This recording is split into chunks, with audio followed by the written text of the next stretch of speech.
par le Brésil avec ce but marqué contre son camp par le défenseur du Real Marcelo. Luis Gustavo et David Luiz sont transparents dans la surface de réparation et c'est Marcelo qui marque contre son camp. À la surprise générale, c'est donc la Croatie qui mène 1-0. Neymar rentre en action, une frappe lointaine, pas franchement appuyée.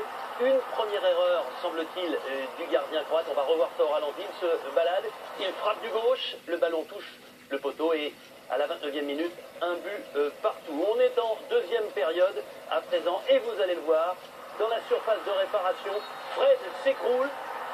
Le penalty est sifflé par l'arbitre japonais de cette rencontre. On va revoir au ralenti avec même un carton jaune pour Lovren, le défenseur de cette équipe croate. Alors, l'ironie, c'est que ces deux joueurs ont joué pour l'Olympique Lyonnais, Fred et Lovren, et on... Non, est-ce qu'il y a faute ou pas? Non, on voit la main gauche de Lovren sur le joueur, mais franchement, il s'affale, il s'écroule, il n'y a rien du tout. Il n'y a rien du tout, mais il y a quand même penalty. Le gardien touche, mais ne peut empêcher la frappe, le penalty de Neymar de rentrer. Et c'est donc devant Dilma Rousseff, la présidente brésilienne, un deuxième but qui permet au Brésil de prendre l'avantage.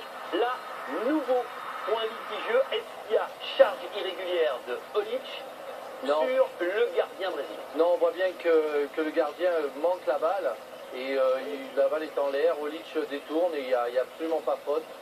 La rage des Croates, puisque derrière, ils avaient réussi à inscrire ce but. Et puis finalement, en fin de rencontre, dans les arrêts de jeu, c'est Oscar qui, une nouvelle fois, prend à défaut le gardien croate. Pas très en réussite ce soir, le joueur de Chelsea, ce qui porte le score à 3 buts à 1.